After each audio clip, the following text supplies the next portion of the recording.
কাল ভারতের প্রধানমন্ত্রী হিসেবে নরেন্দ্র মোদীর শপথ গ্রহণ। অনুষ্ঠানে যোগ দিতে দিল্লিতে প্রধানমন্ত্রী শেখ হাসিনা।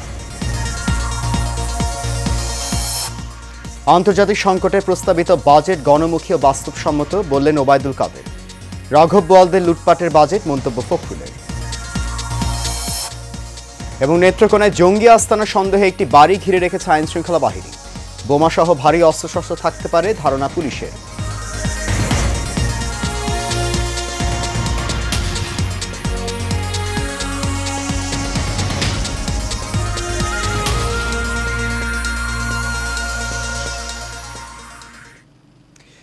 সবাইকে স্বাগত জানাচ্ছি এশিয়ান প্রাইম নিউজে। আপনাদের সাথে আছি আমি সৈয়দ মাহিউজ্জামান মুখর। শুনছেন বিআরবি কেবল ইন্ডাস্ট্রিজ লিমিটেড সংবাদ শিরোনাম। যাচ্ছি পুরো খবরে। ভারতের প্রধানমন্ত্রী হিসেবে নরেন্দ্র মোদীর শপথ গ্রহণ অনুষ্ঠানে যোগ দিতে নয়াদিল্লি পৌঁছেছেন প্রধানমন্ত্রী শেখ হাসিনা। সকাল 10টায় হযরত শাহজালাল আন্তর্জাতিক বিমানবন্দর থেকে দিল্লির উদ্দেশ্যে রওনা হন সরকার প্রধান। আগামীকাল রোববার উপস্থিত থাকবেন নরেন্দ্র মোদীর অভিষেক আয়োজনে। এ নিয়ে টানা তৃতীয় মেয়াদে প্রধানমন্ত্রী হিসেবে শপথ নিচ্ছেন মোদী। অনুষ্ঠানে যোগদান শেষে দুই দেশের প্রধানমন্ত্রীর মধ্যে একান্ত বৈঠক অনুষ্ঠিত হবে। এরপর ভারতীয় প্রেসিডেন্টের আয়োজিত নৈশভোজে অংশ নেবেন শেখ হাসিনা। এছাড়া সফরকালে বিভিন্ন দাপ্তরিক কার্য সম্পাদন এবং রাষ্ট্রীয় কর্মসূচিতে অংশ নেবেন বাংলাদেশের সরকার প্রধান। সোমবার সন্ধ্যায় নয়াদিল্লির পালাম বিমানবন্দর থেকে ঢাকার উদ্দেশ্যে রওনা করবেন প্রধানমন্ত্রী।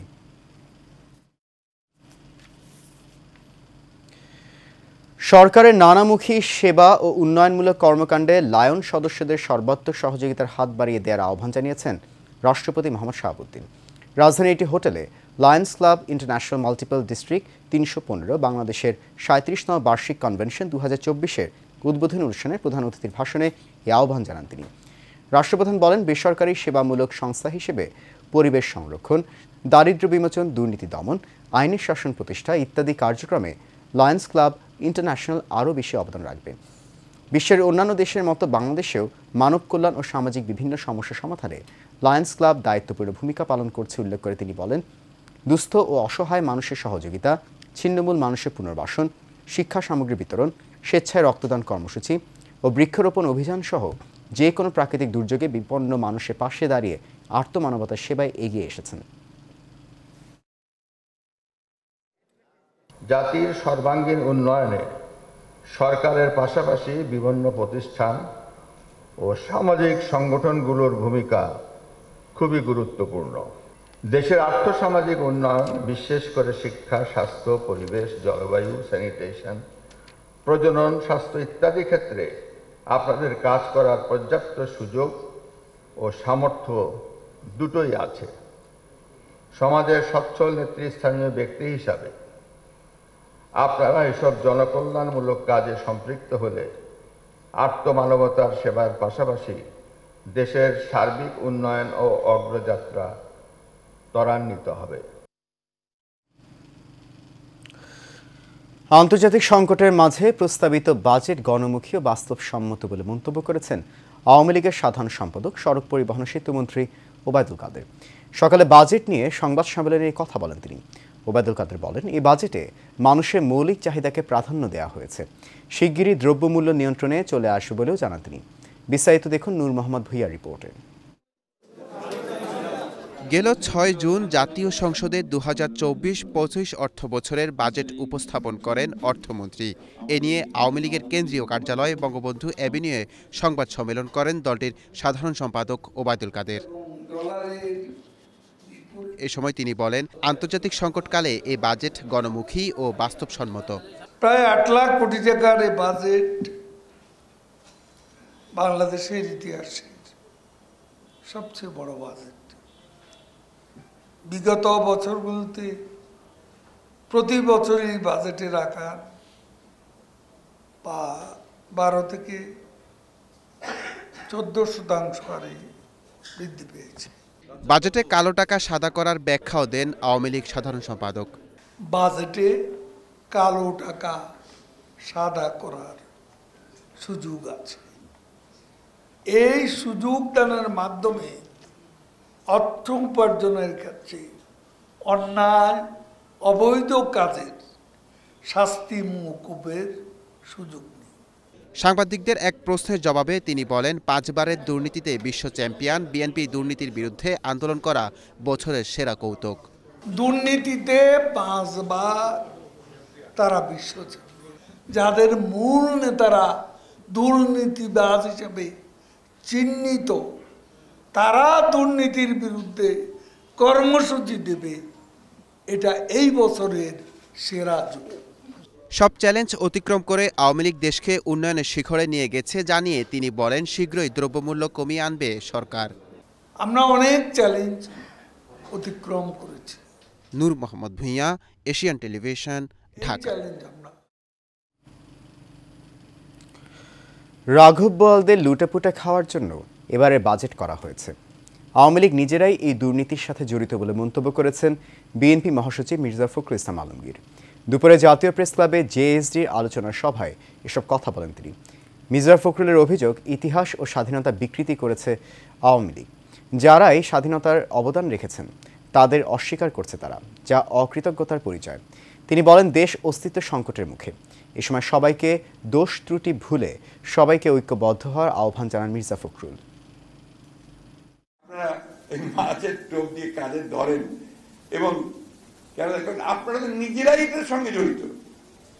আপনি বাজেট দেখলেই বুঝতে পারবেন যে রাঘব বোয়ালদের লুটে খাওয়ার আরেকটা ব্যবস্থা করেছেন। এটা এই প্রত্যেক বছর একই ঘটনা ঘটছে এবং যারা আপনার অর্থনৈতিক বিশ্লেষক তারা বলছেন যে এটা আপনার শুধুমাত্র ক্ষতি ছাড়া আর কিছু করবে না। জঙ্গি আস্তানা সন্দেহে নেত্রকোনা সদর উপজেলার কাইলাটি ইউনিয়নের ভাষাপাড়া গ্রামের একটি বাড়িকে ঘিরে রেখেছে পুলিশ। বাড়ির ভেতরে নারী শিশু আছে বলে ধারণা করা হচ্ছে। এছাড়া বোমা থাকতে পারে সন্দেহে ময়মনসিংহ থেকে বোমা ডিসপোজাল টিম আনা হয়েছে। গত শুক্রবার রাতে গোপন সূত্রের খবরের ভিত্তিতে পুলিশের একটি বিশেষ টিম আজ দুপুরের প্রাথমিক তল্লাশি চালিয়ে একটি ভারতীয় পিস্তল, 17 রাউন্ড গুলি এবং একটি ডামি AK-47 রাইফেল উদ্ধার করে। তবে বাড়ির ভেতরে বোমা থাকতে পারে ধারণায় ময়মনসিংহ থেকে বোমা ডিসপোজাল টিম এসে বিকেল 5:30টার দিকে ভেতরে প্রবেশ করে। নেত্রকোনা পুলিশ সুপার ফয়েজ আহমেদ ঘটনাস্থল থেকে জানান, বাড়ির মালিক গাজীপুরে থাকেন। 2 বছর আগে আরিফ নামের এক ব্যক্তিকে বাড়িটি ভাড়া দেওয়া হয়, তবে তাকে পাওয়া যায়নি। একটি বিদেশি পিস্তল, 17 রাউন্ড গুলি, এটা হচ্ছে কি জেনুইন। এছাড়াও খেলনা পিস্তল, খেলনা AK-47, হ্যান্ডকাপ, তারপরে আপনার ওয়াকি টকি, এরকম আরো অনেক ধরনের মানে প্রশিক্ষণ সামগ্রী রয়েছে এবং ওই রুমটাকে সাউন্ড প্রুফ করার মতো যে বিষয় সেগুলো রয়েছে। তো আমরা ফাইনালি আপনাদেরকে বলতে পারবো আরো কি কি আছে না নাই, সেটা ওই যে বোম ডিসপোজাল ইউনিট আসুক, ঢাকা থেকে স্পেশালিস্ট ইউনিট আসুক, আসার পরে আপনাদেরকে ফাইনাল আপডেট দিতে পারবো। বঙ্গবন্ধু শেখ মুজিবুর রহমানের প্রতিকৃতিতে শ্রদ্ধা নিবেদন করলেন প্রধানমন্ত্রীর নবনিযুক্ত প্রেস সচিব মোহাম্মদ নাইমুল ইসলাম খান। সকালে ধানমন্ডির 32 নম্বরে শ্রদ্ধা নিবেদন শেষে সাংবাদিকদের সাথে কথা বলেন তিনি। নাইমুল ইসলাম খান বলেন, জ্ঞান মেধা দিয়ে প্রধানমন্ত্রীকে কাজে সহায়তা করার চেষ্টা করবেন তিনি। দেশবাসীর কাছে যেন সরকার প্রধানের কাজগুলো পৌঁছায় সেটাই তার লক্ষ্য হবে। এ সময় তিনি আরও বলেন, সম্মিলিতভাবে চেষ্টা করলে দুর্বলতা কাটিয়ে ওঠা সম্ভব। বাংলাদেশের উন্নয়নের সার্বিক চিত্র পুরো বিশ্বের কাছে তুলে ধরার চেষ্টা করবেন বলেও জানান তিনি। এর আগে গত বৃহস্পতিবার জ্যেষ্ঠ সাংবাদিক ও আমাদের নতুন সময় পত্রিকার এমিরেটস সম্পাদক নাইমুল ইসলাম খানকে চুক্তিভিত্তিক প্রধানমন্ত্রীর প্রেস সচিব হিসেবে নিয়োগ প্রদান করে প্রজ্ঞাপন জারি করা হয়।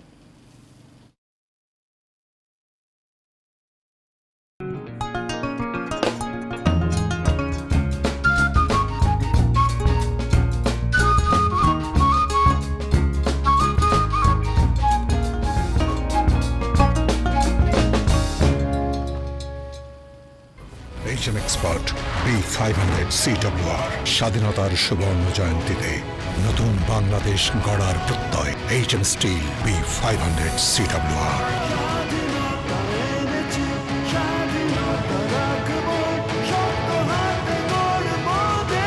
HM Steel। চট্টগ্রাম সিটির সাবেক সিটি মেয়র আজম নাসিরউদ্দিন বলেছেন, একজন নির্বাচিত জনপ্রতিনিধিকে তার উপর অর্পিত দায়িত্ব পালনের ক্ষেত্রে অবশ্যই সৎ, নিষ্ঠাবান ও জনকল্যাণমুখী হতে হবে। বন্দর রিপাবলিক ক্লাবের বন্দর ব্যবহারকারী শ্রমিক কর্মচারী লীগের উদ্যোগে বোয়ালখালী উপজেলা পরিষদের নবনির্বাচিত ভাইস চেয়ারম্যান বীর নওশাদের গণসংবর্ধনা অনুষ্ঠানে তিনি কথা বলেন।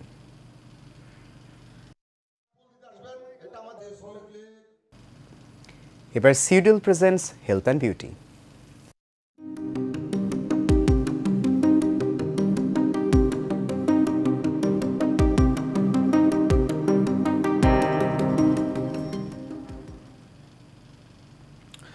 আবহাওয়ার তারতম্যের জন্য আমাদের ত্বকের বিভিন্ন ধরনের সমস্যা দেখা দেয়।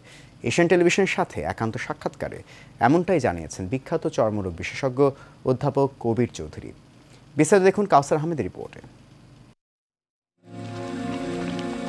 শরীরের সবগুলো অঙ্গকে আবৃত করে রেখে শীত গরম বৃষ্টি রোদ উপেক্ষা করে বাইরের সব জীবাণুর সাথে যুদ্ধ করে মানবদেহকে ভালো রাখার কাজটি করে থাকে চামড়া। ফলে একজন মানুষের শারীরিক মানসিক স্বস্তির জন্য ত্বকের সুস্থ থাকা সবচেয়ে জরুরি। চর্মরোগ এমন একটা রোগ যার পরিধি সবচেয়ে বৃহত্তর, কারণ মানুষের শরীরের সবচেয়ে বড় অঙ্গ হল আমাদের ত্বক বা চর্ম। অতএব ত্বকের মাথা থেকে পায়ের তালু পর্যন্ত যে কোনো জায়গায় রোগ হতে পারে। এই চর্মরোগের লক্ষণ বেশিরভাগ ক্ষেত্রে রোগীরা যখন আসে প্রথম লক্ষণ হয় চুলকানো। এই চুলকানো হতে পারে চর্মরোগে অনেক ধরনের রোগ, অ্যালার্জিতে হইতে পারে, একজিমাতে হইতে পারে, সরিষা লাইকেন অনেক ধরনের রোগ আছে, ছত্রাকে হইতে পারে, খুশপাত্রা হইতে পারে। এই বিভিন্ন ধরনের প্রথম উপসর্গ কিন্তু চুলকানো। তাছাড়া শরীরে ছুপ হইতে পারে, দানা হইতে পারে, পুঁজ হইতে পারে, পোজাক হইতে পারে, অনেক জায়গায় অনেক ধরনের ছুপ থাকতে পারে, কালো দাগ হইতে পারে, সাদা দাগ হইতে পারে, বিভিন্ন ধরনের দাগ হতে পারে। এটি হলো এই উপসর্গ নিয়ে সাধারণত চর্মরোগী আমাদের কাছে আসেন এবং আমরা সেই উপসর্গ এবং রোগের লক্ষণ দেখে আমরা নির্ণয় করে কী ধরনের চর্মরোগ, এটা কি ছোঁয়াচে নাকি ছোঁয়াচে না, এইভাবে আমরা লক্ষণ ঠিক করে তারপর যে রোগ তার নির্দিষ্ট রোগ নির্ণয় করে আমরা চিকিৎসা শুরু করি। করোনা পরবর্তী ত্বকের বেশি সমস্যা হচ্ছে জানিয়ে বিশেষজ্ঞ চিকিৎসক বলেন, গরমে প্রকোপ বাড়ে এই রোগের। দাউদ বা ছত্রাক যেটা, সেটা এমন একটা আকার ধারণ করছে যে ওষুধে কমতেছে না। তার কারণ হলো দুইটা। একটা হলো ট্রিটমেন্ট ফেইলিওর, অর্থাৎ ওষুধ একদিন দুদিন খাওয়ার পর রুগী খায় না, ঠিক মতো লাগায় না। তারপর দেখা যাচ্ছে রুগীরা ডাক্তার টু ডাক্তার পরিবর্তন করে এবং বিভিন্ন ওষুধের কারণে এক ওষুধে আরেক ওষুধে ইন্টারাকশন হয়, এই ওষুধে কাজ করে না। এটা একটা কারণ। তারপর দেখা যাচ্ছে এই ছত্রাকের অনেকগুলি ওষুধের রেসিস্ট্যান্ট ডেভেলপ করছে, অর্থাৎ রোগের প্রতি যে আমরা অনেক সময় ব্যাকটেরিয়া রেসিস্ট্যান্ট জানি, সেরকম ফাঙ্গাল রেসিস্ট্যান্ট হয়ে গেছে।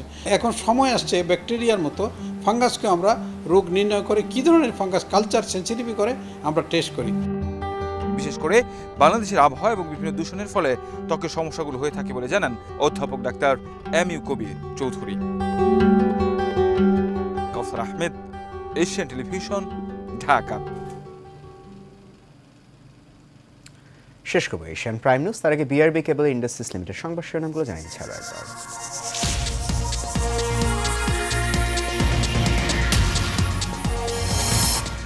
কাল ভারতের প্রধানমন্ত্রী হিসেবে নরেন্দ্র মোদীর শপথ গ্রহণ। অনুষ্ঠানে যোগ দিতে দিল্লিতে প্রধানমন্ত্রী শেখ হাসিনা। আন্তর্জাতিক সংকটে প্রস্তাবিত বাজেট গণমুখী ও বাস্তবসম্মত বললেন ওবায়দুল কাদের। রাঘব বোয়ালদের লুটপাটের বাজেট মন্তব্য ফখরুলের। এবং নেত্রকোনায় জঙ্গি আস্তানা সন্দেহে একটি বাড়ি ঘিরে রেখেছে আইনশৃঙ্খলা বাহিনী।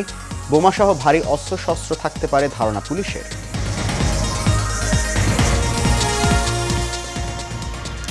এশিয়ান প্রাইম নিউজ এই পর্যন্তই। আমাদের পরবর্তী আয়োজন দেখার আমন্ত্রণ রইল। এতক্ষণ সঙ্গে থাকার জন্য অনেক ধন্যবাদ সবাইকে। শুভরাত্রি।